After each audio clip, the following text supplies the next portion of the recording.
কখনো সময়কে অভিশাপ দিও না, কারণ স্বয়ং আল্লাহই হলেন আদ-দাহার, তিনি নিজেই সময়। আল্লাহ নিজেকে সময়ের ঊর্ধ্বে হিসেবে বর্ণনা করেছেন, অতএব সময়কে অভিশাপ দিবেন না। এটা আসলে একটা ঐশ্বরিক গুণ। সুতরাং আমাদের কখনো এমন বলা উচিত নয় যে আরে ভাই সেদিন একটা খারাপ দিন ছিল, কিংবা এটা একটা বাজে বছর। সময়ের ব্যাপারে এরকম বিশেষণ ব্যবহার করা হয়। রাসূল সাল্লাল্লাহু আলাইহি সাল্লাম খুব পরিষ্কার ভাষায় এমন করতে নিষেধ করেছেন। অতএব একভাবে এটা বোঝা যায়, এবং সেটা হলো আল আসর হুয়াদ-দাহার, আল্লাহ আসরের কসম করেছেন।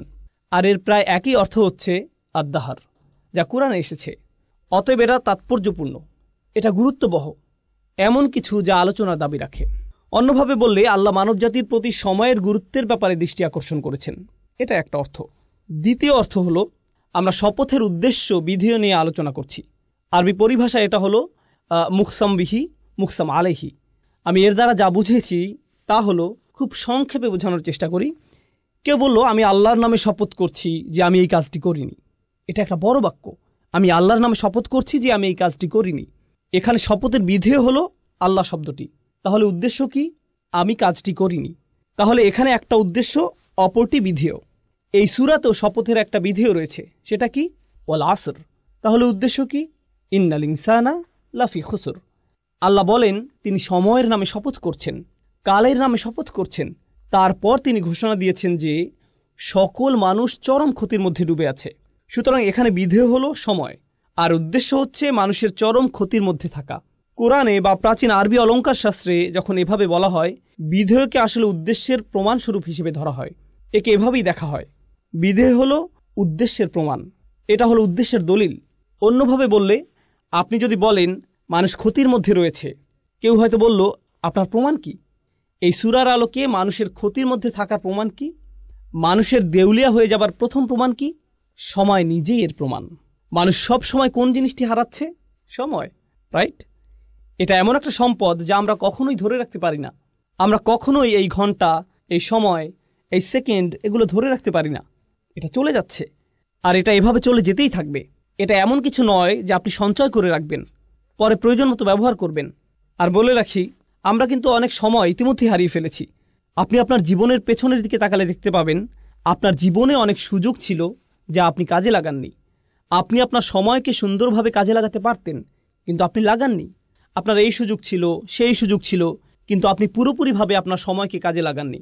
সুতরাং সময়ের আফসোস আপনি ইতিমধ্যেই করেছেন, কিন্তু আপনার এই আফসোস থেকে শিক্ষা নিয়ে ভবিষ্যতে একে ভালোভাবে কাজে লাগানোর ব্যাপারে মনোযোগী হতে হবে। কিন্তু এখানে আল্লাহ দুটো জিনিসকে একসাথে জুড়ে দিয়েছেন। মানবজাতির ক্ষতির ব্যাপারটি যার সাথে জুড়ে আছে সেটা হলো সময়, যা অপরটির প্রমাণস্বরূপ। সূরা আসরকে বোঝার আরেকটি উপায় হলো, আমরা একটু পরে ইমাম শাফির মন্তব্য পড়ব। সূরা আসর দিয়ে বিভিন্ন জাতির প্রাণ বোঝানো হয়েছে। কোনো জাতির পুরো সময়কালকে উল্লেখ করে এটা। কোনো জাতির উত্থান পতন কিভাবে হয় আপনারা জানেন। কোনো জাতির উত্থান পতন কিভাবে হয় আপনারা জানেন। অতএব যখন আল্লাহ ওয়াল আসর শব্দটি ব্যবহার করেন, তিনি শুধু একটা দিনের সময় বোঝাননি, বা কোনো একজন মানুষের জীবনকেই নয়, বরং একটা জাতির পুরো সময়কে বুঝিয়েছেন। আর কোনো জাতির এই উত্থান পতনই হলো এর প্রমাণ যে মানুষ ক্ষতির মধ্যে নিমজ্জিত আছে। ইতিহাস নিজেই মানুষের ক্ষতিতে ডুবে থাকার একটা প্রমাণ। ওয়াল আসর ইন্নাল ইনসানা লাফি খুসর, এটা দিয়ে আল্লাহ এটিই বুঝিয়েছেন। আরও সামনে আগালে আমরা মুকসাম বিহি মুকসাম আলাইহি এর আরও একটা উদাহরণ দেখতে পাই। এখানে শপথের বিধেয় হচ্ছে এর উদ্দেশ্যের একটা সাক্ষী। এটা কিছুটা ভিন্ন ব্যাপার। আমরা দুটি বিষয়ের কথা বলেছি। বিধেয় হলো উদ্দেশ্যের প্রমাণ, এটা একটা ব্যাপার। দ্বিতীয় বিষয় হচ্ছে বিধেয় হচ্ছে উদ্দেশ্যের একটা সাক্ষী। অন্যভাবে বলতে গেলে আল্লাহ উদ্দেশ্যের বিপরীতে একটা সাক্ষী নিয়ে আসলেন। সূরা আসরকে আমরা এভাবে বুঝতে পারি, আল্লাহ সময়কে কোনো কিছুর সাক্ষী হিসেবে এনেছেন। কিসের সাক্ষী হিসেবে এনেছেন? এটাই যে কোনো সন্দেহ ছাড়াই মানুষ ক্ষতির মধ্যে আছে। এর মানে কি? এর মানে সমগ্র মানবজাতি। মুফাসসিরদের সরাসরি মন্তব্য পড়লে এটা আরও পরিষ্কার হবে, কিন্তু এখন আমরা এটা সংক্ষেপে বুঝতে পারি। আমরা মানুষেরা বিভিন্ন বিষয়ের দিকে দৌড়াই। আমরা এমন বিষয়ের প্রতি দৌড়াই যাতে আমাদের জীবনের আসল উদ্দেশ্যই হারিয়ে যায়। এই সূরার আগের সূরাটিতে এই বিষয়ে আলোকপাত করা হয়েছে, আলহাকুম আত-তাকাসুর। এটা আপনাকে ভ্রষ্ট করে, মাত্রাতিরিক্ত চাওয়া, প্রয়োজনের অতিরিক্ত চাইতে থাকা। এটা আপনাকে আপনার আসল উদ্দেশ্য থেকে ভ্রষ্ট করে। বেশিরভাগ মানুষই ভুল জিনিসের পেছনে দৌড়াতে গিয়ে আসল উদ্দেশ্যের প্রতি উদাসীন। তারা ভুল জিনিসের দিকে ছুটছে। এখন আমরাই কি প্রথম মানুষ যারা সম্পদের পিছনে ছোটে, বা সুন্দর বাড়ির প্রতি ছোটে, অথবা সুন্দরী কোনো মেয়েকে বিয়ে করতে আগ্রহী, ইত্যাদি ইত্যাদি? যাই হোক, আমরাই কি প্রথম মানুষ যারা এসবের পেছনে ছুটছে, নাকি পূর্বের মানুষেরাও এসবের পেছনে ছুটেছে? তারাও ছুটেছে, তারা এগুলোকে সফলতা ভেবে এসবের পেছনে ছুটেছে। যখন তারা এগুলো পাবে তারা সফল হবে। আর আল্লাহ সময়কে সাক্ষী হিসেবে নির্ধারণ করেছেন, যাতে আমরা দেখি পূর্ববর্তীরা এসবের পেছনে ছুটেছে আর ব্যর্থ হয়েছে। অন্যরা এসেছে, তারাও এসবের পিছনে ছুটেছে এবং ব্যর্থ হয়েছে। পরের লোকেরাও এসেছে এবং একই কাজ করেছে। হাজার বছর ধরে শত শত প্রজন্মের লোকেরা একের পর এক এই একই কাহিনী চলে আসছে। আল্লাহর এক অসাধারণ সৃষ্টি এইসব ঘটনা অবলোকন করছে। এটা একের পর এক এসবের সাক্ষী হয়েছে। আর আমাদের বেলায়ও এমনটা ঘটেছে। অন্যভাবে বললে মানবজাতির করুণ পরিণতির সাক্ষী হচ্ছে সময়। পরিশেষে আল আসর শব্দটির ব্যাপারে বলবো, আমরা এর ভাষাগত বিশ্লেষণে গেলে এটা আরও পরিষ্কার হবে। তবে আমরা এখনও এর সারাংশ পর্যালোচনা করছি। এর সারাংশের আরও একটি ব্যাখ্যা হলো, আসরের অন্যতম অর্থ হলো এমন সময় যা শেষ হয়ে যায় বা শেষের সময়। এমনকি আসরের নামাজও দিনের শেষাংশে পড়া হয়, তাই না? যখন সময় শেষ হয়ে যায়। আর ঐতিহাসিকভাবে বললে প্রাচীনকালে, বিশেষ করে আরব সমাজে, আসরকে ধরা হতো এমন সময় হিসেবে যখন ব্যবসায়ী বা পর্যটকরা খুব তাড়াহুড়া করত। যখন রাত নেমে আসতো তখন তারা অনেক বিপদের আশঙ্কা করত। হয়তো তারা তাদের সম্পদ হারিয়ে ফেলতে পারে, এমন ভয় পেত। সুতরাং বেশিরভাগ হাসাল এবং বাসাল হতো আসরের সময়। সেটা ছিল সবচেয়ে ব্যস্ত এবং তাড়াহুড়ার সময়। এমনকি এটাও শপথ হিসেবে নেওয়া হয়েছে। আল্লাহ দিনের অন্যান্য সময় শপথ হিসেবে ব্যবহার করেছেন। তিনি বলেন, অসুবহি ইদা আসফার ওয়াল ফাজরি ওয়া লায়ালিন আশর ওয়াদ-দুহা। এগুলো দিনের বিভিন্ন সময়ের বর্ণনা। আল্লাহ দিনের ভিন্ন সময়ের বর্ণনা দিয়েছেন। তিনি দিনের বিভিন্ন সময়ের কসম করেছেন। এমনকি ওয়ান নাহারি ইদা তাজাল্লা, রাইট, দিনের বেলার বর্ণনা। কিন্তু আসরের বর্ণনার বিশেষত্ব হচ্ছে এটা এমন সময় যা দিয়ে তাড়াহুড়া করা বোঝায়। অন্যভাবে বলতে গেলে এই সূরার সামনের দিকে আমরা পড়ব, আল্লাহ আমাদেরকে যা করতে বলেছেন তা সম্পন্ন করার জন্য আমাদের অনেক সময় হাতে নেই। এটা একটা জরুরি অবস্থার মতো, যা করার তাড়াতাড়ি করতে হবে। কারণ আমরা আমাদের জীবনের ভোর পার করে এসেছি। আমাদের জীবনের সূর্যাস্তের সময় ঘনিয়ে আসছে। সুতরাং আমাদের যা করার এখনই করতে হবে। আমাদের সময় শেষ হয়ে যাচ্ছে, সময় ফুরিয়ে যাচ্ছে। এই ধারণাটি ছোট একটা শব্দ আল আসর দিয়ে বোঝানো হয়েছে। সুতরাং এই শপথের শেষ মাহাত্ম্য হচ্ছে এতে তাড়াতাড়ি করার কথা বলা হয়েছে। এখানে বেশ কজন আলেমের মধ্যে মুফতি মুহাম্মদ শফি অন্যতম, যিনি সূরা আসরের মানুষের যে ক্ষতির কথা চিত্রিত হয়েছে তার তুলনা করেছেন এমন একজনের সাথে যে বরফ বিক্রি করছে। প্রাচীনকালে তো ফ্রিজ ছিল না, তাই না? সুতরাং বরফ বিক্রেতার তো খুব বেশি সময় নেই, আর এটা দ্রুত গলে শেষ হয়ে যাচ্ছে। তাকে এই সময়ের মধ্যেই ক্রেতার কাছে পৌঁছাতে হবে এবং এগুলো বিক্রি করতে হবে। আর যদি সময় ফুরিয়ে যায় তাহলে এই সকল পরিশ্রম বৃথা যাবে। অতএব তার যে কাজ তা তাড়াতাড়ি সম্পন্ন করতে হবে। এই সূরার মাঝের আয়াতের সারাংশ নিয়ে আমরা পরে আলোচনা করব। শেষ আয়াতটি নিয়ে একটা কথা এখানে বলতে চাই। মূলত সূরা আসরের শেষ আয়াতটিতে 4টি অংশ আছে, এমনটি ভাবা হয়। অবশ্যই সহজ করে দেখলে এমনই মনে হবে। ইল্লাল্লাযীনা আমানু প্রথম অংশ, আমিলুস সলিহাত দ্বিতীয় অংশ, ওয়াতাওয়াসাউ বিল হক তৃতীয় অংশ, ওয়াতাওয়াসাউ বিস সবর চতুর্থ অংশ। তাহলে এখানে 4টি শর্ত রয়েছে। প্রথম শর্ত হলো যারা ঈমান আনবে, দ্বিতীয় হলো যারা সৎ কাজ করবে, ভালো কাজ করবে, তৃতীয় হলো তারা তাদের সর্বোচ্চ চেষ্টা দিয়ে একে অপরকে সত্যের কথা বলবে, চতুর্থ হলো ধৈর্যের ব্যাপারেও তারা একই কাজ করবে। এগুলো হলো উল্লেখিত 4টি শর্ত। কিন্তু এর সারাংশ বোঝার জন্য আমরা এখন যে বিষয়টি বুঝবো তা হলো এই 4টি বিষয় হচ্ছে আসলে একটা বিষয়। এদেরকে দেখতে 4টি আলাদা বিষয় মনে হলেও এগুলো আসলে একটা বিষয়। এগুলো হলো লাজেম ও মালজুম। এগুলো আবশ্যিকভাবে একটা অপরটির সাথে যুক্ত। এগুলোকে আসলে আলাদা করা যায় না। আর আসলে বাকি সব কিছুই প্রথমটির ফলাফল, সেটা হচ্ছে ঈমান। প্রথম যে বিষয়টি বলা হয়েছে তা হলো ঈমান। আর এরপর আরও 3টি বিষয় বলা হয়েছে। আমরা এখানে শিখব যে যার সত্যিকার অর্থে ঈমান আছে তার সাথে বাকি 3টি বিষয় আবশ্যিকভাবে ঘটবে, অবশ্যই ঘটবে। আর যদি সেগুলো না হয় তাহলে ভাবুন কি পরিপূর্ণ হয়নি? ঈমান। অতএব কেউ যদি তার ঈমান আছে কিনা পরীক্ষা করতে চায়, সে সূরা আসরে বর্ণিত ঈমানের ন্যূনতম পরিমাণ যাচাই করে দেখতে পারে। ঈমানের ফলাফল কি? কেউ ঈমান আনলে এর পরে কি ঘটে? আমিলুস সলিহাত, তাওয়াসাউ বিল হক, তাওয়াসাউ বিস সবর। যদি এই বিষয়গুলো না ঘটে তাহলে নিশ্চয়ই ঈমানের কোথাও ঘাটতি আছে। আর বলে রাখি, এই সবগুলোই একটি অপরটির সাথে গভীরভাবে জড়িত। ধরা যাক আপনি যদি দ্বিতীয় পয়েন্টটি নেন, আমিলুস সলিহাত, তারা সৎ কাজ করে। এরপরে কি আছে? তারা সত্যকে উপভোগ করে। তারা ভালো কাজ শুধু নিজেদের মধ্যে রাখে না, প্রচলিত অর্থে এই ভালো কাজ অন্যদের মধ্যেও ছড়িয়ে দেয়, সত্যকে অন্যদের মধ্যে ছড়িয়ে দেয়। অন্যভাবে বললে, আপনি যদি সত্যিই ভালো কাজ করেন, এটা শুধু আপনার নিজের কাছে রাখা আপনার জন্য অসম্ভব হবে। এটা সম্ভব নয়। অবশ্যম্ভাবীভাবেই আপনি এটা অন্যদের কাছে ছড়িয়ে দিবেন। এটাই ভালো কাজের নমুনা।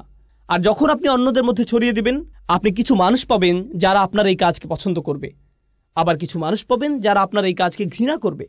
আর যখন আপনি এমন কিছু মানুষ পাবেন যারা আপনার কাজকে ঘৃণা করছে, আপনি আবশ্যিকভাবেই নিজের মধ্যে কি তৈরি করবেন? সবর। আপনার অবশ্যই এটা থাকতে হবে। এগুলো প্রত্যেকটি সম্পর্কযুক্ত বিষয়, এগুলো একটা অপরটির সাথে যুক্ত। আর সামনে এগুলো নিয়ে আমরা আরও যাচাই করবো ইনশাআল্লাহ তাআলা। এই জন্য এই সূরাটি ইমানের বিভিন্ন ফলাফলকে সবচেয়ে সুন্দরভাবে ফুটিয়ে তোলে, যা কোরআনে দু একবার এসেছে। কখনো আল্লাহ বলছেন আল্লাযীনা আমানু, আল্লাযীনা আমানু, শেষ, ব্যাস। কারণ বাকিটুকু কি?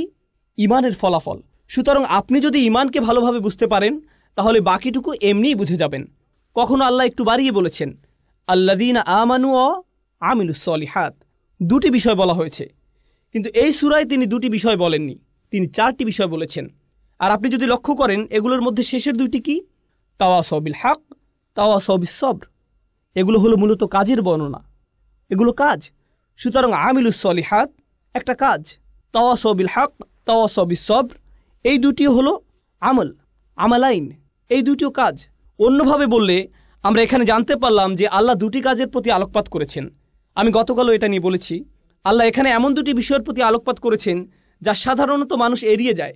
যখন তারা ভালো কাজের চিন্তা করে, যখন তারা ভালো কাজ করতে চায়, এগুলো তারা সাধারণভাবে ভাবে না। তাই এখানে এই দুটি বিষয় পরিষ্কারভাবে বলে দেওয়া হয়েছে, যাতে মানুষ বুঝতে পারে যে এগুলো হচ্ছে ন্যূনতম। তাওয়াসাউ বিল হক, তাওয়াসাউ বিস সবর, এগুলো সাথে জুড়ে দেওয়া হয়েছে। এখন আমি আপনাদেরকে একটা দৃশ্য কল্পনা করতে বলবো। আমি নিজেও এটা থেকে উপকৃত হয়েছি, যা আমার শিক্ষক ডক্টর আব্দুস সামি একটা দার্সে বলেছিলেন। ডক্টর ইসরারও এটা নিয়ে বিস্তারিত আলোচনা করেছেন। আমার কাছে এটা খুবই উপকারী মনে হয়েছে। আর সূরা আসরের তাফসিরে যাওয়ার আগে আমরা এর শিক্ষাগুলো নিয়ে আলোচনা করব, এর সারাংশ বুঝব। আমরা এই সূরার শিক্ষাগুলো একজন অমুসলিমের যৌক্তিক দৃষ্টিভঙ্গির আলোকে বোঝার চেষ্টা করব। যখন আপনি একটা সমস্যার সম্মুখীন হন, হয়তো কারোর সাথে বিবাদ, জীবনের কোনো সমস্যা, যে কোনো সুস্থ স্বাভাবিক মানুষ এই অবস্থায় সর্বপ্রথম কি করবে? সে সর্বপ্রথম যেটা করবে তা হলো তার সেই সমস্যাটির অবস্থাটি ভালোভাবে যাচাই করবে। প্রথম কাজ হলো এর আসল অবস্থা বোঝা, এর সত্যিকারের কারণ খুঁজে বের করা। আপনি নিশ্চয়ই মানুষ কি বলে তা দিয়ে এটা যাচাই করবেন না, আপনি নিজেই ঘেঁটে দেখবেন। আর এটা যত বড় সমস্যা, আপনি তত ভালোভাবে এর সত্যতা যাচাই করবেন। আপনি নিজে এর প্রকৃত অবস্থা খুঁজে বের করবেন। এখানে মুসলিম হওয়ার সাথে কোনো সম্পর্ক নেই, বরং এখানে সততার প্রশ্ন। একজন সৎ মানুষ, একজন সৎ বিচারক অবশ্যই এটা করবেন। ধরুন আপনার পরিবারে কোনো বিষয় ঝগড়া লেগেছে, আপনার পরিবারের কিছু সদস্য কোনো বিষয়ে ঝগড়া করছে, আর তারা বিষয়টি আপনার সামনে উপস্থাপন করলো। অসৎভাবে আপনি কি করলেন? আপনি হয়তো আপনার একজন কাজিনকে পছন্দ করেন না, আপনি অন্যজনকে পছন্দ করেন। আপনি যাকে পছন্দ করেন না তার বিরুদ্ধে আপনার রায় দিয়ে দিলেন, ঠিক? কিন্তু সত্যিকারের সততা বা ন্যায় বিচার কি? সেটা হলো আপনি প্রথমে ঘটনার প্রকৃত অবস্থা যাচাই করবেন। ওকে, এরপর আপনি যখন সত্যটি খুঁজে পেলেন, তখন আর এটা খুঁজে পাওয়াই যথেষ্ট নয়, বরং আপনি অবশ্যই এর পক্ষে দাঁড়াবেন, আপনি এর পক্ষে রায় দিবেন। আপনাকে এই সত্যের পক্ষে কাজও করতে হবে। এটাও হতে পারে যে আপনি সত্যটি খুঁজে পেয়েছেন, কিন্তু আপনি সেই সত্যটি পছন্দ করছেন না। আর যখন আপনি সেটা পছন্দ করছেন না, আপনার মন সেই সত্যের পক্ষে কাজ করতে সাড়া দিচ্ছে না। সুতরাং আপনি যা সত্য হিসেবে বিশ্বাস করছেন তা আপনার কাজে পরিলক্ষিত হচ্ছে না। আমরা এমন অবস্থাকে কি বলি? বিশ্বাসঘাতকতা। এটাই নিফাক, এটাই বিশ্বাসঘাতকতা।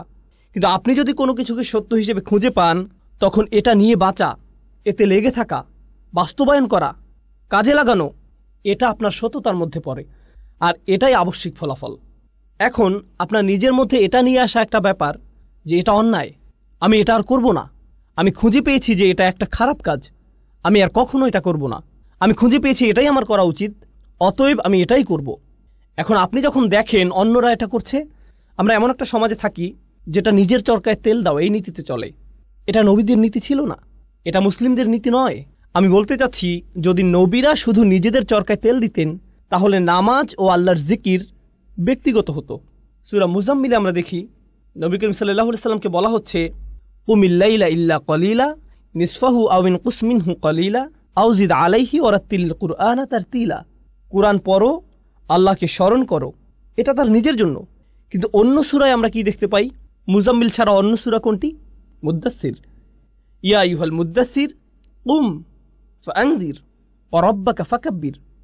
ওঠো, যাও, সতর্ক করো। কাকে সতর্ক করো? অন্যদেরকে। তাদের বলো যে তারা যা করছে তা ভুল। এখন আপনি যদি আপনার সামনে কোনো কিছুকে ভুল হিসেবে জানেন আর আপনার সামনে তা হয়ে থাকে, মানুষ হিসেবে আপনি এটা মানতে পারবেন না। আপনি বলবেন তোমাদের এটা করা উচিত নয়। আপনাদেরকে একটা বাস্তব উদাহরণ দেই। ধরুন আপনি জানেন অন্যদের মাল সম্পদ নষ্ট করা ভালো নয়, এগুলো মানুষের হক। মানুষের মাল সম্পদের ক্ষতি করা অনুচিত। আপনি হয়তো রাস্তা দিয়ে যাচ্ছেন, কিছু বাচ্চা রাস্তায় ক্রিকেট খেলছে, আপনি দেখছেন ওরা খুব জোরে বল করছে, আর এটা গিয়ে অন্যের গাড়িতে লাগলো। এখন আপনি নীতিটা জানেন, নীতিটা হলো তাদের এটা করা উচিত নয়। আপনি নিজে এটা করছেন না, সুতরাং আপনি নিজে কোনো খারাপ কাজ করছেন না, আপনি অপরাধী নন, ঠিক আছে। কিন্তু সেটা কি যথেষ্ট? আপনি দেখে হেঁটে যাবেন, নাকি আপনার মাথায় আসবে যে আমার এদেরকে বলা উচিত যে এই কাজটি ঠিক নয়, আমি তাদেরকে বলি যে তাদের অন্যদের ক্ষতি করার কোনো অধিকার নেই, আমার ন্যায়ের পক্ষে দাঁড়ানো উচিত। যখন আপনি ন্যায়ের পক্ষে দাঁড়াতে চাইবেন তখন আপনার মাথায় অন্য চিন্তা আসবে যা আপনাকে ন্যায়ের পক্ষে দাঁড়াতে দিবে না। আপনার মাথায় কি আসবে? এরা সবাই মিলে আমাকে পেটাতে পারে, আমাকেই বল বানিয়ে খেলতে পারে, তাই না? গাড়ি ভাঙার বদলে আমাকেই ভেঙে দিবে, অতএব আমার মুখ বন্ধ রাখা উচিত। আমি জানি যে এটা খারাপ, আমি নিজে এটা করব না, কিন্তু আমার এই সাহস নেই যে আমি এদেরকে থামতে বলবো। আমি জানি এটা আমার করা উচিত, আমি অবশ্যই করব, কিন্তু আমার এই সাহস নেই যে আমি অন্যকে বলবো তোমারও এটা করা উচিত। অন্তত পক্ষে কাউকে বলুন। আপনি যদি কাউকে বাধ্য করতে না পারেন, অন্তত তাকে বলুন। এখন ব্যাপার হচ্ছে, একজন সৎ মানুষ, একজন সাহসী মানুষ শুধু নিজে সেই কাজ থেকে বিরত থেকেই ক্ষান্ত হয় না, তারা কি করে? তারা এটা নিয়ে কথা বলে। আর কাফিররাও এটা করে, অমুসলিমরাও এটা করে, মুশরিকরাও এটা করে। এদেরকেও হয়তো বিশ্বাস করে যে প্রাণীদের হত্যা করা উচিত নয় ইত্যাদি। তারা শুধু নিরামিষাশী হয় না, তারা কি হয়? প্রাণী অধিকার সংরক্ষক। তারা জনসম্মুখে তাদের দাবি জানায়। কোনো ব্যাপারে তারা প্রথমে নিজেরা বিশ্বাস করে, এরপর তারা নিজেরা সেটা মানে। এরপর কি করে? তারা জনসম্মুখে এর দাবি জানায়, এমনকি এর জন্য তারা মার খায় কিংবা হয়তো নির্যাতনের শিকার হয়। এরা কিন্তু মুসলিম নয়। যারা এমন কিছু করার সিদ্ধান্ত নিয়েছে, সবার জন্য একই প্রক্রিয়া। এগুলো কোথা থেকে এসেছে? এগুলো সবই তাদের বিশ্বাস থেকে এসেছে। তাদের বিশ্বাস খুবই শক্তিশালী হয়ে থাকে, এতটাই যে তাদের আচরণ এতে বদলে যায়। শুধু আচরণই বদলে ক্ষান্ত হয় না, এমনকি তারা এটা নিয়ে কথাও বলে। আর যখন তারা এটা নিয়ে কথা বলে, নানান সমস্যায় পড়ে, তারা ধৈর্য ধরে, মনে প্রাণে ধৈর্য ধরে, তারা লেগে থাকে। যাই হোক না কেন, আমরা এটা আদায় করবই। সুতরাং এই পুরো প্রক্রিয়াটা শুরু হয় বিশ্বাস থেকে। এখানে বলে রাখি, শুধু ইসলামেই এমন হয় না, বরং যে কোনো আদর্শের ক্ষেত্রেই এটা প্রযোজ্য। কমিউনিস্টরা এমন করেছিল, TNM স্কয়ারের ছাত্ররা এমন করেছিল, ইরানিরা এমন করেছিল। যখন তারা শাহদের বিপক্ষে জিতেছিল, তারা প্রথমে বিশ্বাস করেছে, তারা নিজেদের পরিবর্তন করেছে, তারপর তারা এর পক্ষে দাঁড়িয়েছে, এটা নিয়ে কথা বলেছে। যখন কোনো সমস্যায় পড়েছে, তারা ধৈর্য ধরেছে। এমনকি অমুসলিমদের ইতিহাসেও তাকালে গান্ধীর বিপ্লব সম্পর্কে দেখতে পারেন, একই ধারণা, একই যৌক্তিক মূলনীতি। বলে রাখি, মুসলিমদের কথা বাদ দিলাম, অমুসলিমদের মধ্যেও যখন কেউ এমন প্রচেষ্টা করে, যারাই এই নীতি অবলম্বন করেছে, এর অনুসরণ করেছে, তারাই ইতিহাসের নায়ক হিসেবে আবির্ভূত হয়েছে। যে এই নীতি মেনে নিয়েছে, ইতিহাসের নায়ক হিসেবে গণ্য হয়েছে। মার্টিন লুথার কিং বা যেই হোক, তাদেরকে ইতিহাসের সেরা মানুষ হিসেবে দেখা হয়, কারণ তারা তাদের বিশ্বাসে লেগেছিল আর তারা ন্যায়ের পক্ষে দাঁড়িয়েছিল। যে কোনো মূল্যেই হোক না কেন, তাদের জন্ম মৃত্যুদিন পালিত হয়, তাদেরকে নিয়ে বই লেখা হয়েছে, ভাস্কর্য করা হয়েছে। এসবই করা হয়েছে কারণ তারা যে দেশ বা সংস্কৃতি থেকে আসুক না কেন, এটা হলো সততার প্রতি মানুষের সম্মান। কিন্তু ভাবুন, আপনি কোনো কিছুর জন্য লড়াই করছেন যা মূলত পরিপূর্ণ নয়। ইতিহাসের মহান মানুষেরা এর জন্য লড়াই করেছেন, তাদের চেষ্টা সংগ্রাম অনুসরণীয়। তারা এই লড়াইয়ে তাদের জীবন দিয়েছেন, যা হয়তো সত্যের পক্ষে, কিন্তু এটা কেবল সত্যের একটা ক্ষুদ্র অংশ, এটা পরিপূর্ণ নয়। কিন্তু আল্লাহ আমাদেরকে সত্যের পুরোটাই দিয়েছেন।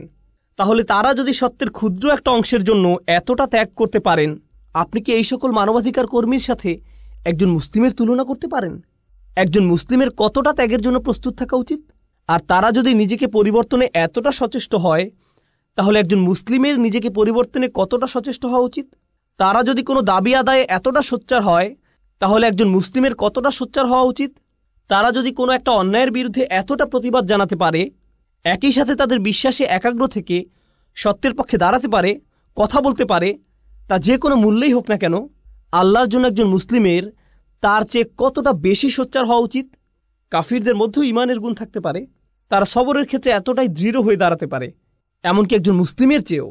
এজন্য সূরা আল ইমরানের শেষে আল্লাহ বলছেন, ইয়া আইয়ুহাল্লাযীনা আমানু ওয়াসবিরু ওয়াসাবিরু ওয়ারাবিতু ওয়াত্তাকুল্লাহ। তোমরা যারা বিশ্বাস স্থাপন করেছ, যারা নিজেদেরকে ধৈর্যশীল বলে দাবি করো, তোমরা ধৈর্যে প্রতিযোগিতা করো। অর্থাৎ আপনার শত্রুদের মধ্যেও সবর আছে, তাদের বিশ্বাস আছে, তারা সেই অনুযায়ী কাজ করে। আর এটা যত কঠিনই হোক না কেন, আমাদের ধৈর্য ধরতে হবে, আমাদের সামনে এগিয়ে যেতে হবে। আপনাকে তাদের সাথে সবরের প্রতিযোগিতায় নামতে হবে এবং প্রতিনিয়ত এটা চালিয়ে যেতে হবে। ওয়ারাবিতু ওয়াত্তাকুল্লাহ। আর আপনার এমন কিছু আছে যা তাদের নেই।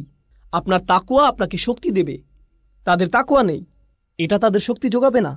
আপনি সবরের এই প্রতিযোগিতায় তাদেরকে হারাতে পারবেন। সুবহানাল্লাহ। তাহলে তাফসিরে যাওয়ার আগে এটাই ছিল এই সূরার সারাংশ। এখন ইনশাআল্লাহ তাআলা শুরু করতে পারি। আমরা প্রথমে ওয়াল আসর আয়াতটি নিয়ে শুরু করব। আমরা ইতিমধ্যে শপথ ও তার মাহাত্ম্য নিয়ে আলোচনা করেছি। তাহলে আমরা কিছু সাহাবী এবং সালাফদের মন্তব্য পড়তে চাই। আমরা ইবনে আব্বাস রাদিয়াল্লাহু তাআলা আনহুর মন্তব্য দিয়ে শুরু করব। তিনি বলেন, এটা যুগের প্রতি ইঙ্গিত করে, অর্থাৎ বিভিন্ন জাতির সময়কালকে এবং বিভিন্ন যুগ ও শতাব্দীর প্রতি, যা মানবজাতি পার করে এসেছে।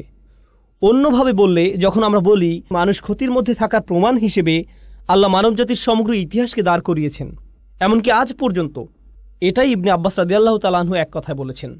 ইবনু কিসান বলেছেন, আসর বলতে দিন ও রাত্রিকে বোঝানো হয়েছে। অন্যভাবে বললে, মানুষের রাত ও দিনের মধ্যে পার্থক্য অনুধাবন করে বোঝা উচিত যে সে ক্ষতির মধ্যে আছে। একজন মুসলিম যখন রাতের আধার দেখে এবং যখন সে দিনের আলো দেখে, সুবহানাল্লাহ। সুতরাং এটা বলা খুব সহজ যে দেখুন তারা কি বলছে, কিন্তু যখন তারা এটা বলছে, এর অর্থ আসলে কি? কুরআন পড়ে আমরা কি বুঝলাম, আর দিন বা রাতকে আমরা কিভাবে দেখি, আর কিভাবে আমরা সময়কে দেখি, এগুলো প্রবাহমান বিষয়। মাঝে মাঝে আমরা সালাফদের বিভিন্ন তাফসির দেখি, এক শব্দ বা দুই শব্দ, পুরো আয়াতের তাফসির মাত্র একটা শব্দ।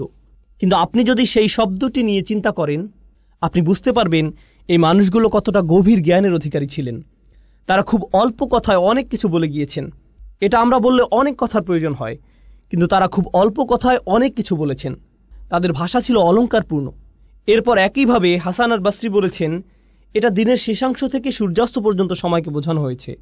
এখানে আসরের শুরু থেকে সূর্যাস্ত পর্যন্ত সময়কালকে বোঝানো হয়েছে, যা আমি আপনাদেরকে আগেই বলেছি যে প্রাচীনকালে এই সময় অনেক ব্যস্ততা এবং তাড়াহুড়া থাকত। এটা দিয়ে একটা যুগের পরিসমাপ্তিও বোঝানো হয়। মানে হচ্ছে এক একটা দিন এক একটা যুগের মতো, অতএব একটা যুগের শেষ। এটা দিয়ে মূলত বোঝানো হয় যে মানুষের জীবন মূলত মৃত্যুর কিনারায়। মানুষ তার জীবন শেষ হওয়ার কিনারায় দাঁড়িয়ে, ঠিক যেভাবে সূর্যের আলো নিভে যায় আর অন্ধকার নেমে আসে। আপনার এই দুনিয়াবী জীবনটাও শেষ হওয়ার পথে, আর আপনি মৃত্যুর দিকে এগিয়ে যাচ্ছেন। বিষয়টিকে এভাবে ভাবুন, তাহলেই আপনি নিজের মধ্যে ব্যস্ততা নিয়ে আসতে পারবেন। কাতাদা রাদিয়াল্লাহু তাআলা আনহু বলেন, এটা হলো দিনের শেষ ভাগ। দুজনেই মন্তব্য করেছেন যে এটা হলো আসরের নামাজ। আসর সম্পর্কে তাদের অভিমত হলো এটা হচ্ছে সালাতুল আসর। আর এটা মূলত তাফসির করার একটা পদ্ধতির আলোকে বলা হয়। সেটা হলো, যখন আল্লাহ কোনো কিছু নিয়ে কসম করেন, তার অর্থ এটা অবশ্যই কোনো পবিত্র বিষয়। কসম করার কয়েকটি অর্থের মধ্যে এটা অন্যতম। এই পদ্ধতির আলোকে তারা বলেছেন আসরের নামাজ হলো পবিত্র। কিভাবে এটা পবিত্র? আল্লাহ বলেন, হাফিজু আলাস সালাওয়াত ওয়াস সালাতিল উস্তা, তোমরা নামাজকে সংরক্ষণ করো, বিশেষ করে মাঝের নামাজকে। আর মাঝের নামাজ কোনটা? আসরের নামাজ।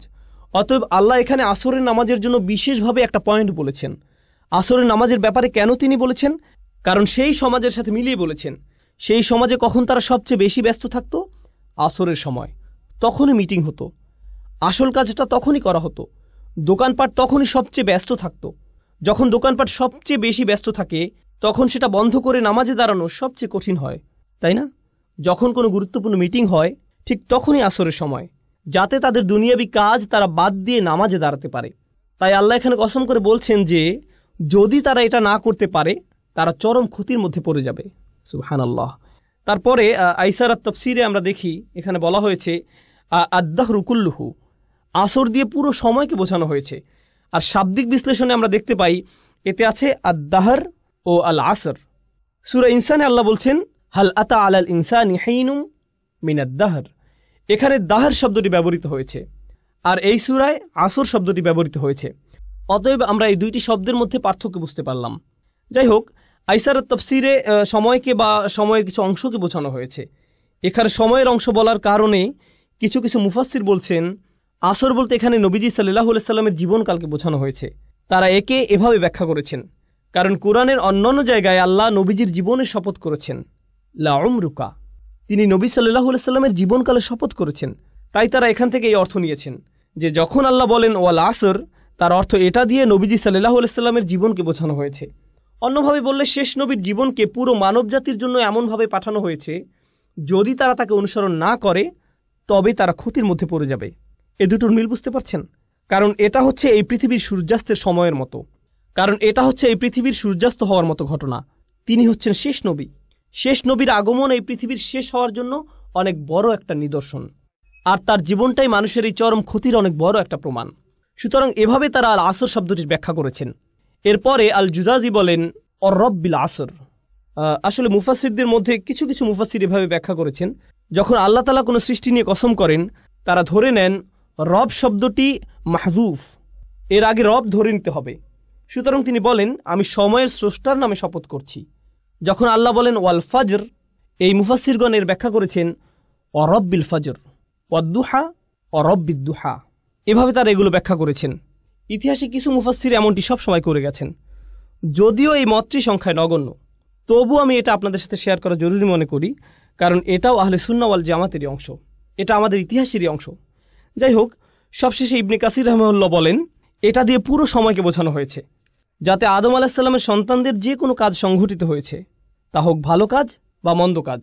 আর এই ভালো মন্দ উল্লেখ করে তিনি বলতে যাচ্ছেন যে মানুষ যাই করে তার বেশিরভাগই কি হয়, খারাপ না ভালো। যেহেতু তারা খারাপ কাজটাই বেশি করে, তাই তারা ক্ষতির মধ্যে আছে। সময় দিয়ে বোঝানো হয়েছে তাদের দুটো করারই সামর্থ্য আছে, কিন্তু তারা যেহেতু বেশি খারাপ কাজ করে তাই তারা ক্ষতির মধ্যে আছে। এখন আমরা শুধু আসর শব্দটির শাব্দিক বিশ্লেষণ দেখব। আসর শব্দটি একটা ক্রিয়ামূল থেকে এসেছে, যার মূল শব্দ হলো আসরাহু আও ইতাসারাহু, দুটি ব্যবহৃত হয়েছে। ইফতিয়াল একই সাথে সুলাসি মুজাররাদও ব্যবহৃত হয়েছে, যার শাব্দিক অর্থ হলো তিনি চাপ দিয়েছেন, চিপে বের করেছেন, নিংড়ে নিয়েছেন। এমন কোনো কাপড়ের কথা ভাবুন যা পানিতে চুবানো ছিল, আপনি সেটাকে তুলে এমনভাবে নিংড়ে নিলেন যাতে সমস্ত পানি বের হয়ে আসলো। এভাবে এটা ব্যবহৃত হয়েছে।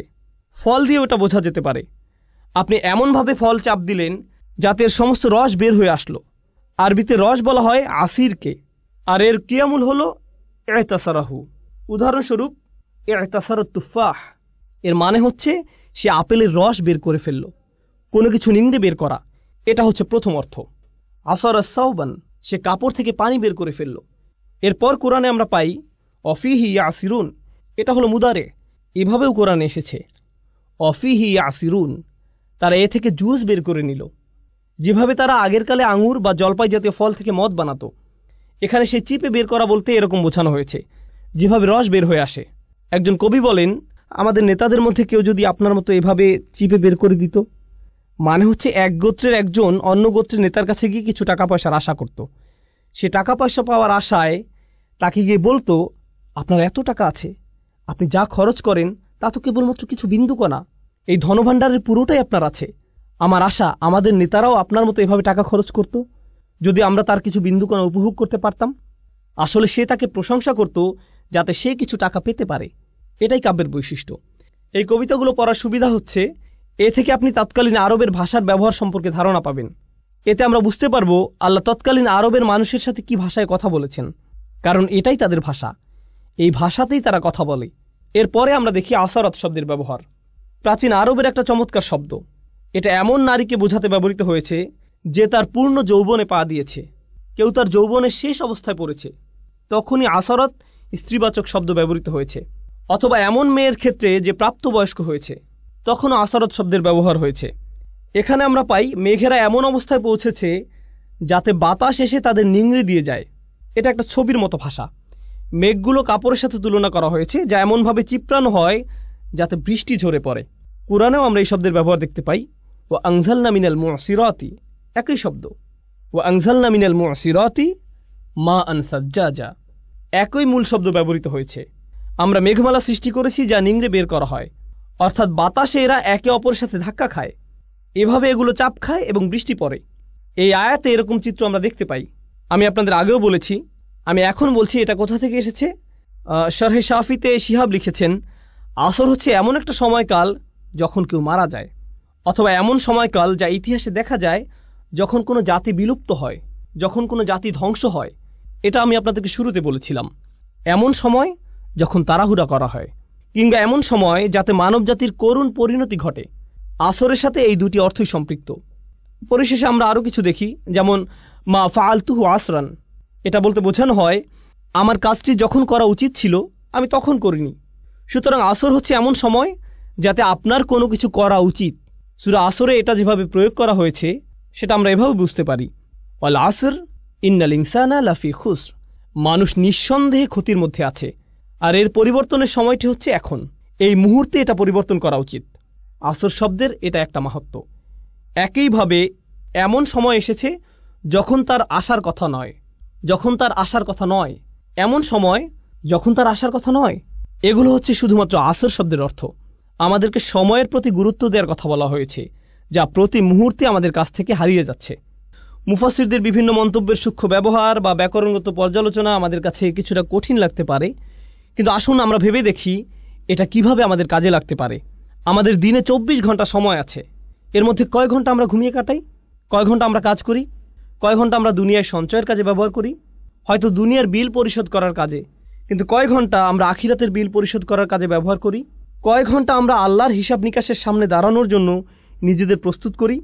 এখানে বাৎসরিক একটা হিসেব আপনাকে দিতে হবে, কিন্তু আসল হিসাব সামনে আসছে, যেখানে আমাদের প্রত্যেকটি কাজের হিসাব আমাদের দিতে হবে। আমি এটা সবসময় বলে থাকি। এই সূরায় আসর শব্দটির ব্যবহারের তাৎপর্য হলো এখানে একটা দিনের অংশ বোঝানো হয়েছে। আল্লাহ আমাদেরকে আমাদের পুরো জীবনকে তুলে ধরেছেন, যদিও এটা কেবলমাত্র একটা দিন, মাত্র একদিন। আপনি যদি একদিনের জন্য আপনার জীবনকে পরিবর্তন করতে পারেন, তাহলে আপনি আপনার জীবনকেই পরিবর্তন করলেন। কারণ অনেকেই জানেন, অনেকে এখানে ফুল টাইম চাকরি করেন, অনেকে ফুল টাইম ছাত্র, অনেকে সবসময় বাসায় থাকেন। এই দিনগুলো প্রায় একই রকম হয়ে থাকে, একই কাজ, একই রুটিন, একই কাজ বারবার করতে হয়। তাহলে আপনি যদি আপনার দিনের একটা অংশকে পরিবর্তন করতে পারেন, আপনি আসলে আপনার জীবনের একটা অংশকে পরিবর্তন করলেন। আপনি আপনার জীবনের অংশই পরিবর্তন করলেন, আর এই পরিবর্তন করার সময়টা চলে যাচ্ছে। আমি আপনাদের একটা পরামর্শ দেব, এটা তাফসির নয়, বরং আমার নিজের পরামর্শ। তা হলো, রমজানে আমরা আমাদের পরিবর্তন করি, আমরা ঈদের সময় বিভিন্ন পরিবর্তন আনি, আমরা বিশেষ কোনো অনুষ্ঠানে আমরা আমাদের নিত্যকার রুটিনের পরিবর্তন আনি, হয়তো পরিবারের কোনো সদস্যদের মৃত্যুতে, হয়তো সন্তান জন্মের উপলক্ষে, ইত্যাদি কারণে আমরা এই পরিবর্তনগুলো আনি। এরপরে আমরা আবার আমাদের রুটিনে ফিরে যাই, কারণ আমাদের কোনো তাড়াহুড়া কাজ করে না। আপনি দেখবেন, আপনি কখনো বলবেন না, আমি আগে ঠিক 9টায় কাজে যেতাম, আমি এভাবে কিছুদিন গিয়েছি, কিন্তু এখন আমি কিছুটা অলস হয়ে পড়েছি, এখন আমি 10টায় বা 11টায় যাই। আপনি এমন বলবেন না, কারণ আপনি জানেন যে আপনি তাহলে বরখাস্ত হবেন। আপনি জানেন যে আপনাকে সেখানে সময় মতো থাকতেই হবে। আসলে আপনি নিজেকে এমনভাবে তৈরি করেছেন যেখানে আপনাকে সময় মতো থাকতেই হবে। আপনার প্রতিদিন সেখানে সময় মতো উপস্থিত হওয়া ছাড়া কোনো উপায় নেই, এছাড়া আপনার কোনো পথ নেই। এভাবে ভাবার কারণে আপনার ধারাবাহিকতা ধরে রাখা সহজ হয়েছে। এখন আর এটা তেমন কোনো কঠিন বিষয় নয়, আপনাকে এটা করতেই হবে। এই নিয়ে দুইবার ভাবার প্রয়োজনও নেই। কেউ আপনাকে হয়তো বলল, ভাই তুমি এটা কিভাবে পারো? আমাকে এটা করতেই হবে। কিভাবে পারি জানি না, আমাকে শুধু এটা এভাবেই করতে হয়।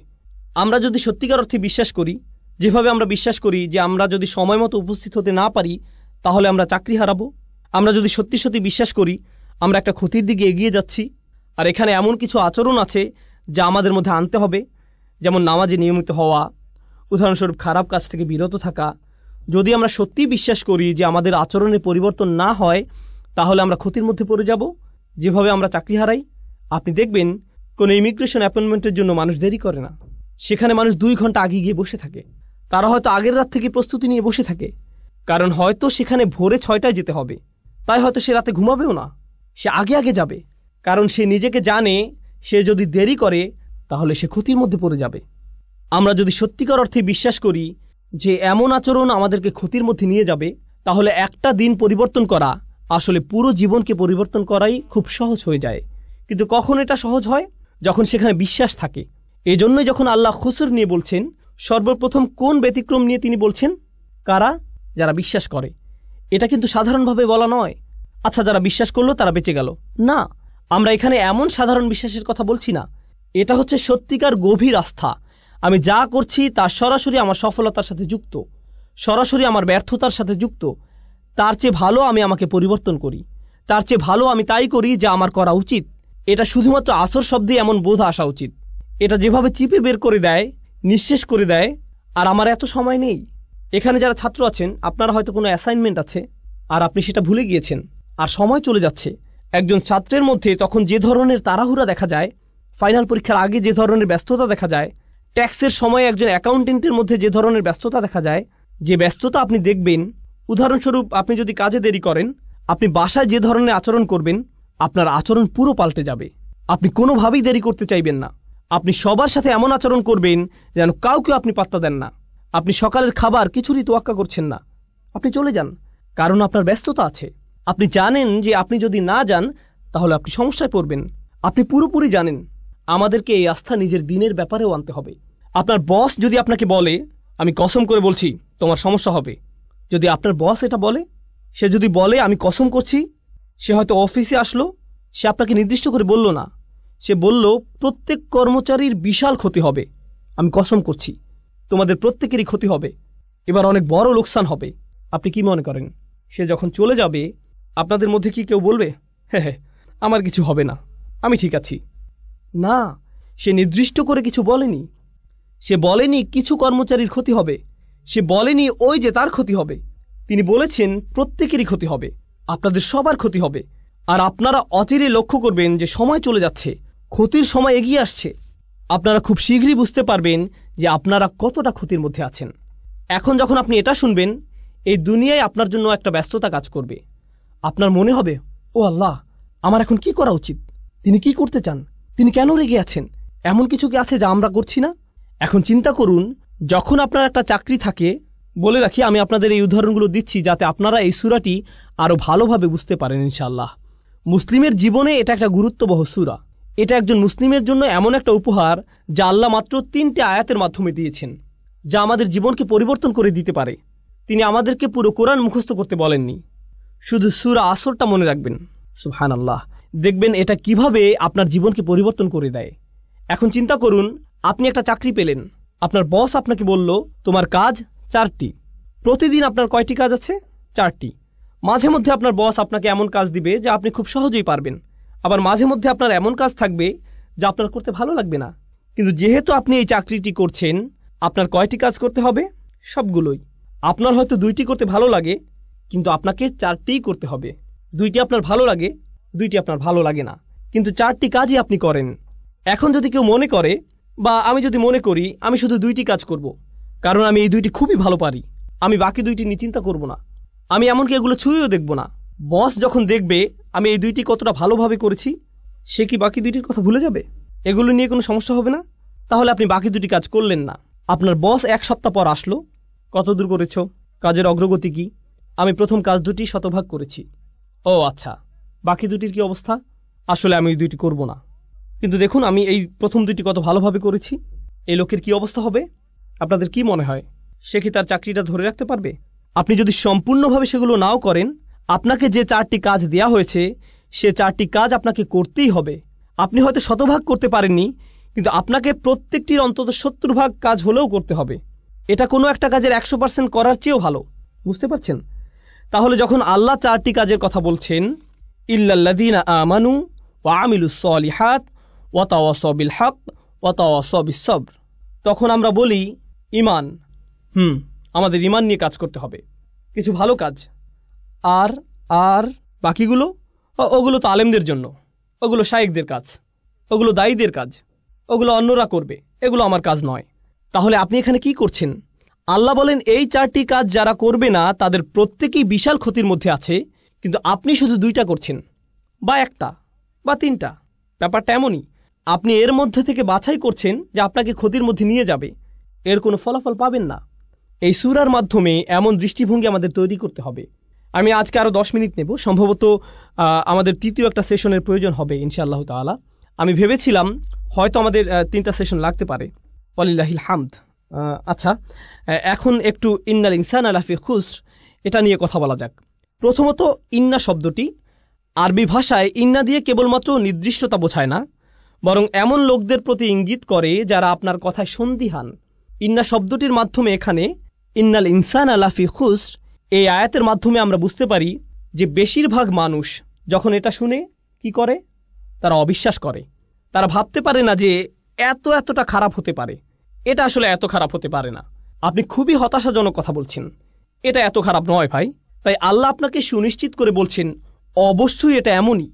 ইন্না ভাষাগতভাবে এটা ইজালাতিশ শাক, এটা সন্দেহ দূর করার জন্য ব্যবহৃত হয়েছে। তার মানে এই সন্দেহ আগে থেকেই ছিল। আপনি হয়তো ভাবছেন এটা কাফিরদেরকে বলা হচ্ছে। কিছু কিছু মুফাসসির বলছেন আল ইনসান আই আল কাফির, কিন্তু কিছু কিছু মুফাসসির আবার এর বিপক্ষে শক্ত প্রমাণ উপস্থাপন করেছেন। কিভাবে? কারণ এর শেষের ইল্লা দিয়ে ব্যতিক্রম বুঝিয়েছে। কারণ আল্লাহ এখানে পুরো মানব জাতির ব্যতিক্রম উল্লেখ করেছেন। যদি তিনি এখানে কাফিরদেরকে বুঝাতেন তাহলে ব্যতিক্রম উল্লেখ করার প্রয়োজন হতো না। কাফির তো কাফিরই, কিন্তু যেহেতু এখানে ইল্লা দিয়ে ব্যতিক্রম বোঝানো হয়েছে সেহেতু এখানে প্রত্যেকটি মানুষকে আলাদাভাবে বোঝানো হয়েছে। এখন আমরা ইনসান শব্দটি সংক্ষেপে বুঝতে চাই। ইনসান শব্দটি আমরা আগেও পড়েছি, কারণ এই শব্দটি আগেও বহু সূরায় এসেছে। ইনসান শব্দটির কয়েকটি মূল আছে। এর মধ্যে একটা হলো নিসিয়ান, মানে হলো ভুলে যাওয়া। অর্থাৎ মানুষকে মনে করানো প্রয়োজন যে সে খুব ভয়াবহ ক্ষতির মধ্যে আছে, কিন্তু পরক্ষণেই কি ঘটে? সে ভুলে যায়। আপনি খুতবা শুনেন, আপনাকে স্মরণ করানো হয়, আপনার চিন্তা আসে আর আপনি ভাবেন ভাই আমার কাজের ব্যাপারে সচেতন হওয়া প্রয়োজন। আর যখন আপনি মসজিদের পার্কিংয়ে হয়তো কোনো গাড়ি দেখলেন, আপনি সব ভুলে গেলেন। ইনসান, আল্লাহ মানুষকে এই পৃথিবীতে পাঠানোর আগে এই মানুষের ব্যাপারে এটা বলে দিয়েছেন, আলাস্তু বিরব্বিকুম ক্বালু বালা শাহিদনা। সূরা আরাফে তিনি বলেন, আমি কি তোমাদের প্রভু নই? আমরা বলেছিলাম হ্যাঁ অবশ্যই আপনি আমাদের প্রভু, আমরাই এর সাক্ষী। আমরা পৃথিবীতে আসার আগেই আল্লাহকে এই সাক্ষী দিয়ে এসেছি যে তিনি আমাদের প্রভু। আর এখন আমরা ভুলে গিয়েছি, আমাদের মনে নেই। আমরা লা ইলাহা ইল্লাল্লাহ বলার গুরুত্ব হারিয়ে ফেলেছি। মুহাম্মদুর রাসূলুল্লাহ সাল্লাল্লাহু আলাইহি সাল্লাম এই বলার শক্তি হারিয়ে ফেলেছি, আমরা ভুলেই গেছি। সুতরাং ইনসান শব্দটি এখানে ফার্দদের সমর্থক হিসেবে এসেছে, আলাদা ব্যক্তি। আর নাফস লোকটি, কিছু শব্দ আছে যেগুলো সমর্থক, আল বাশার মানুষ, আর নাস, কিন্তু এখানে এসেছে ইনসান। এর দুইটা তাৎপর্য আছে। একটা হলো আমাদের ভুলে যাওয়ার প্রতি ইঙ্গিত, আর দ্বিতীয় হলো ইনসান শব্দটি দিয়ে আলাদা ব্যক্তি বোঝায়, যা হলো ইসমে জিন্স। এর মাহাত্ম্য হলো এই শব্দটি দিয়ে দুটি বিষয় বোঝানো হচ্ছে। এটা সমগ্র মানব জাতিকে সম্পৃক্ত করে, আবার একই সাথে এটা একক বোঝায়। এখানে শিক্ষণীয় একটা বিষয় আছে। ইনসান শব্দটির ব্যাপারে ছোট একটা বিষয় বলে আজকে শেষ করব ইনশাআল্লাহ। তা হচ্ছে দায়িত্বের ব্যাপ্তি নিয়ে। মনোবিজ্ঞানে দায়িত্বের ব্যাপ্তি বলে একটা কথা আছে। এখানে যারা আছেন আমি আপনাদের সহজ করে বাড়ির উদাহরণ বা একটা ক্লাসরুমের উদাহরণ দিব। আমার বাসায় আমার বাচ্চারা আছে, আলহামদুলিল্লাহ আমার 5 জন সন্তান আছে। তারা সারা বাড়ি ছুটাছুটি করে। আমি যখন বাসা থেকে বের হয়ে যাই তখন যদি বলি দুষ্টুমি করো না, এটা বলে যদি দরজা বন্ধ করে দিই, আমি শুধু বললাম দুষ্টুমি করো না, তারা কি দুষ্টুমি করবে না? করবে। এটাই হচ্ছে দায়িত্বের ব্যাপ্তি। কিন্তু আমি দরজা খুলে যদি বলি হুসনা তোমার বোনকে জ্বালাবে না, ওয়ালিয়া দেয়ালে আঁকবে না, হুদা চিৎকার করবে না, আহমেদ ঘুমাতে যাও, আমি যদি নির্দিষ্ট করে বলি তাহলে কি তারা তাদের দায়িত্বের ব্যাপারে বেশি সচেতন হবে না? অবশ্যই। যদি আমি সাধারণভাবে বলি তাহলে কি হবে? এটা নিশ্চয়ই অন্য কারো ব্যাপারে বলছে, তাহলে আমি ঠিক আছি। বুঝতে পারছেন? শিক্ষক ক্লাসে বললেন, ছাত্ররা হয়তো অনেক চেঁচামেচি করছে, শিক্ষক বললেন সবাই চুপ করো, সবাই কি চুপ করবে? কিন্তু শিক্ষক যদি একজনকে নির্দিষ্ট করে বলেন, বাকিদের জন্য উদাহরণ তৈরি করেন, সবার চিৎকার বন্ধ। বলে রাখি শিক্ষকদের জন্য এটা একটা ভালো পরামর্শ। আপনি একজনকে বলবেন করিম তুমি কি এভাবে কথা বলতেই থাকবে, একজনকে বলেন, সবার তখন কি হবে বলুন তো? সবাই চুপ। কেন? আপনি নির্দিষ্ট করে বলেছেন। এখানে দায়িত্বের কোনো প্রসারণ নেই, এখানে কোনো ভাগ নেই। আর বেশিরভাগ সময়ই যখন কাউকে দায়িত্ব দেয়া হয় সে ভাবে এটা গুরুত্বপূর্ণ, কিন্তু অবশ্যই অন্য কেউ আছে যে এটা করতে পারে। হ্যাঁ, এখানে সমস্যা আছে। ধরুন শিক্ষক ক্লাসে প্রবেশ করলেন, এসে বললেন তোমরা বিশাল সমস্যায় পড়তে যাচ্ছ। এটা কিছুটা ভয়ের, কিন্তু আমি যদি করিমকে বলি করিম তুমি জানো না তুমি কতটা সমস্যায় পড়তে যাচ্ছ, এটা কি করিমের জন্য অনেক বেশি ভয়ের না? অবশ্যই, তাই না? তাহলে এখানে যদি বলা হতো ইন্নান নাস আলা ফি খুসর, মানুষ ক্ষতির মধ্যে আছে, এটা একরকম। কিন্তু এখানে এসেছে ইন্নাল ইনসানা লাফি খুসর, প্রত্যেক এক এবং একক আলাদা ব্যক্তি ক্ষতির মধ্যে নিমজ্জিত আছে। তাহলে যখন কেউ এই আয়াতটি শুনবে তার কার ব্যাপারে ভাবা উচিত? তার নিজের ব্যাপারেই, অন্যদের কথা বাদ। অন্যরা এখানে আসবে না, আমি নিজেই বিশাল ক্ষতির মধ্যে আছি। আমার এই মুহূর্তে অন্য কারো ব্যাপারে ভাবা উচিত না, আমার শুধু নিজের কথাই ভাবা উচিত। যখন নিজেদের আমল প্রসঙ্গে আসে যা বিচারের দিনে আমাদেরকে বাঁচিয়ে দিতে পারে, এখানে কোনো ছাড় দেওয়া যাবে না। সেদিন মা তার সন্তানকে চিনবে না, মা তার সন্তানকে চিনবে না। রাসূল সাল্লাল্লাহু আলাইহি ওয়াসাল্লাম বাদে অন্য সব নবীই বলবেন আমি তোমাদের জন্য সুপারিশ করতে পারবো না, অন্য কোথাও যাও। তোমাদের দেওয়ার মতো আমার কাছে কিছুই নেই। এটা এমন একটা দিন যেদিন ভাই ভাইয়ের কাছ থেকে দূরে সরে যাবে। সবচেয়ে ভালো বন্ধু আর সেদিন বন্ধু থাকবে না। ইয়াউমা ইয়াফিরুল মারউ মিন আখিহি ওয়া উম্মিহি ওয়া আবিহি ওয়া তাকাত্তাআত বিহিমুল আসবাব। সবচেয়ে ভালো বন্ধু আর সেদিন বন্ধু থাকবে না। ওয়া তাকাত্তাআত বিহিমুল আসবাব। ইয়াউমা ইয়াফিরুল মারউ মিন আখিহি ওয়া উম্মিহি ওয়া আবিহি। আপনি আপনার পরিবারকে এতটাই ভালোবাসেন। এখানে বলে রাখি, মাঝে মধ্যে মানুষের ভালোবাসার কারণে আমরা খুবই খারাপ কাজ করে ফেলি। আমরা সত্যিকারই খুব খারাপ কিছু করে ফেলি। আর সেদিন যাকে জাহান্নামে নিক্ষেপ করা হবে সে বলবে, ওয়ামান ফিল আরদি জামিআ সুম্মা ইউনজিহ। সে আল্লাহকে বলবে, আমি কি আমার সন্তানের বদলে এই আযাব থেকে মুক্তি পেতে পারি? আপনি কি আমার ছেলেকে, আমার সন্তানকে আমার বদলে জাহান্নামের আগুনে দিতে পারেন? সে এভাবেই বলবে। বা আমার স্ত্রীকে, বা আমার ভাইকে, বা আমার মাকে, ওয়া উম্মিহি ওয়া আবিহি ওয়া সাহিবাতিহি, পরিবারের সবাইকে। ওমান ফিল আরদি জামিআ, সে সকল মানুষের দিকে তাকাবে এবং বলবে, ও আল্লাহ, আপনি আমাকে জাহান্নামে দিচ্ছেন, আপনি আমার বদলে এদেরকে জাহান্নামে দিন, এদের সবাইকে, কিন্তু আমাকে বাঁচিয়ে দিন। সুম্মা ইনজিহ, সে যেন মুক্তি পায়। সুবহানাল্লাহ। এই হলো সেদিনের সম্পর্কের ধরন। এখন চিন্তা করুন, সেদিন আপনি সবাইকে ভুলে যাবেন। তাহলে আমরা এখানে বুঝতে পারছি, আগে আমাদের এই দুনিয়ায় সবাইকে ভোলা উচিত। আপনি তাদের ব্যাপারে পরে ভাববেন। আপনি আগে কার ব্যাপারে ভাববেন? নিজের ব্যাপারেই। আমি বাচ্চাদের অভিভাবকদের আন্তরিকভাবে অনুরোধ করছি, আমি আশা করছি আমরা আমাদের বাচ্চাদের ব্যাপারে অনেক বেশি দুশ্চিন্তায় থাকি। আমরা নিজেদের ব্যাপারে ততটা দুশ্চিন্তায় থাকি না। ও, আমার ছেলেকে ইসলামিক স্কুলে ভর্তি করতে হবে, তাদেরকে একটা ভালো পরিবেশ দিতেই হবে। আপনি নিজে কি ভালো পরিবেশে আছেন? আপনি নিজে কেন অশ্লীল কিছু দেখেন? আপনি কেন অন্যকে গালি দেন? আপনি কেন ব্যবসায় প্রতারণা করেন? আপনি নিজেই কেন সময় মতো নামাজে দাঁড়াতে পারেন না? আমরা যাদেরকে ভালোবাসি তাদের ব্যাপারে এতটাই আন্তরিক যে আমরা আমাদের নিজেদের কথাই ভুলে যাই। সুবহানাল্লাহ। আপনি কি তাকে এটা বলতে পারেন, সেটা বলতে পারেন? তারা ইমামদের কাছে আসেন, আলেমদের কাছে আসেন, আপনি কি আমার সন্তানকে উপদেশ দিবেন? কেন, আপনার নিজের কি কোনো উপদেশ প্রয়োজন নেই? ও রিয়েলি? কারণ আমার মনে হয় আপনি যদি আপনার সন্তানকে বড় করেন, সবার প্রথমে আপনার উপদেশের প্রয়োজন। সবার প্রথমে আপনার উপদেশের প্রয়োজন। এতদিন আপনি কি করেছেন? আপনি কোথায় ছিলেন? কোথায় ছিলেন আপনি যখন আপনার নিজেরই বাচ্চাদের জন্য এগুলো করা প্রয়োজন ছিল? সুবহানাল্লাহ। ইন্নাল ইনসানা লাফি খুসর। এই আয়াতের মধ্য দিয়ে আমাদের নিজেদের উপরেই সেই দায়িত্ববোধ ফিরিয়ে দেওয়া হয়েছে। আমাদেরকে তাড়াতাড়ি করতে হবে। আসল ব্যাপারটা হচ্ছে, আমরা কেউই সেই ক্ষতি থেকে নিরাপদ নই। আমরা এখনও ক্ষতি নিয়ে আলোচনা করছি না, এটা পরবর্তীতে আলোচনা করব। আমরা এখনও শুধুমাত্র ইন্নাল ইনসান এখানে আছি। আমার মনে হয় আজকের মতো এতটুকুই যথেষ্ট ইনশাআল্লাহ। আগামী মঙ্গলবার ইনশাআল্লাহ আমরা বাকিটুকু পড়ে সূরা আসরের দার্স শেষ করব। ইন্নাল ইনসানা লাফি খুসর। সন্দেহাতীতভাবেই, আলাদাভাবে প্রত্যেক ব্যক্তি যে বারবার ভুলে যায়, সবাই মারাত্মক ক্ষতির মধ্যে ডুবে আছে। তারা যখন এটা বুঝতে পারে, তাদের এটাও বোঝা উচিত যে আল্লাহ শপথ করেছেন যে সময় চলে যাচ্ছে, তাদের নিজেদের পরিবর্তন করার সময় শেষ হয়ে যাচ্ছে। আল্লাহ তাআলা আমাদেরকে সূরা আসরের শিক্ষাগুলো অনুধাবন করার তৌফিক দিন। আল্লাহ তাআলা আমাদের অন্তরে এর শিক্ষাগুলো গেঁথে নেওয়ার তৌফিক দিন, যেন আমরা এগুলো সব সময় স্মরণে রাখতে পারি। আল্লাহ যেন আমাদের সাহাবাদের মতো হওয়ার তৌফিক দেন, যারা যখনই একে অপরের সাথে দেখা করতেন সূরা আসর না পড়ে তারা একে অপরের সাথে বিদায় নিতেন না। ওয়াল আসর ইন্নাল ইনসানা লাফি খুসর ইল্লাল্লাযীনা আমানু ওয়া আমিলুস সালিহাত ওয়া তাওয়াসাউ বিল হক ওয়া তাওয়াসাউ বিস সবর। আল্লাহুম্মা জাআলনা মিনাল্লাযীনা আমানু ওয়া আমিলুস সালিহাত ওয়া তাওয়াসাউ বিল হক ওয়া তাওয়াসাউ বিস সবর। আমিন ইয়া রাব্বাল আলামিন। ইনশাআল্লাহ সবার সাথে আগামী মঙ্গলবার আবার দেখা হবে। ওয়াসসালামু আলাইকুম ওয়া রাহমাতুল্লাহি ওয়া বারাকাতুহু।